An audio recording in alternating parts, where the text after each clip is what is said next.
All right, let's talk about something huge. It's this invisible force behind every massive building, every complex project, every product you've ever used. We're talking about design management, the secret conductor that keeps these massive projects from turning into pure chaos. Let's get into it. So let's start with a big one. When you see a billion-dollar project, a skyscraper, a new transit system, just completely go off the rails, what do you think the real reason is? Why does that happen? Your first thought might be, oh, someone must have messed up the math, right? A huge engineering flaw. But here's the crazy thing. That's almost never the real problem. The real culprit? It's chaos. Just pure, uncontrolled chaos. It's endless revisions, teams that don't talk to each other, nobody knowing who's in charge. It's death by 1,000 tiny, unmanaged cuts. And this gets us right to the heart of the problem we're exploring today. How in the world do you orchestrate these gigantic projects and keep that chaos from taking over? And this slide, wow, it just lays it out perfectly. On the left, you've got the project from hell. Nobody's clear on what they're building. Different design teams are constantly clashing, which means crazy expensive rework, and changes are just spiraling out of control. But then look at the right. Clear scope, clashes are found and fixed early, and every change is controlled. It's night and day, and the only difference is having a system. So that system, that solution to all the madness, it actually has a name. It's called design management. But what is it really? Well, the simplest way to think about it is this. It's the business side of design. It's the part that connects the creative world of design with the real world of budgets, schedules, and strategy. And this is the perfect analogy. Imagine a huge orchestra. You've got all these brilliant musicians, right? The architects, the engineers, they're all virtuosos. But if you don't have a conductor up front, guiding them, what do you get? You just get noise. The design manager is that conductor, making sure everyone is playing the same song at the same time in perfect harmony.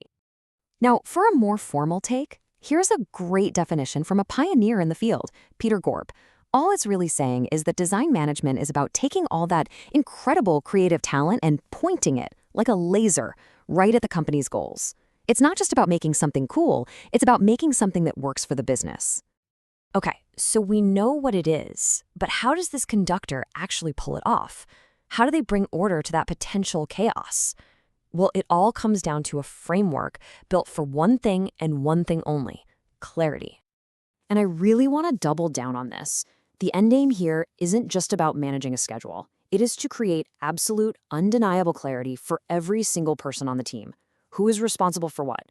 Who gets to make the final decision? How do we handle changes? You see, clarity is the ultimate antidote to chaos.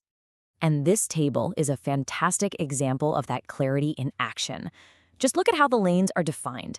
The design manager owns the design schedule. The project manager supports them. And the individual engineers, the discipline leads, they are accountable for their part.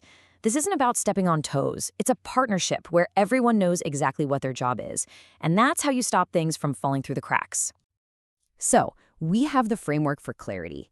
Now let's talk about the actual tools of the trade. How do you turn these ideas into action on a real project? Well, design management isn't just one thing. It happens at 3 different levels. Way up top, you've got the strategic level. That's the big vision, connecting design to the company's future. Then there's the tactical level, which is all about setting up the teams and processes. And finally, you have the operational level. This is where the rubber meets the road, managing the day-to-day design work. It literally connects the boardroom all the way down to the drawing board. So what's the one tool that ties all 3 of those levels together? The single source of truth for the entire team. It's called the Design Execution Plan, or as everyone calls it, the DEP. And this document is the project's Bible. Seriously, it spells out who is responsible, accountable, consulted, and just kept informed about every decision. It details the scope, the schedule, the plan for managing risks, everything. Without this, you get that nightmare scenario where the electrical team and the plumbing team are working off 2 different blueprints. With the DEP, that just doesn't happen. So we've gone through the problem, the solution, and the tools. But let's get to the bottom line. What's the real payoff for all this structure and control? Why should a business really, truly care? Well, here's a number that might just blow your mind. 50%. Design is responsible for a staggering 50% of the entire world's export revenue when it comes to creative industry products. This isn't just about making things pretty. This is a massive economic driver. And that's the whole point right there. When you manage design the right way, it stops being just another line item, another expense on a spreadsheet. It becomes a powerful strategic asset.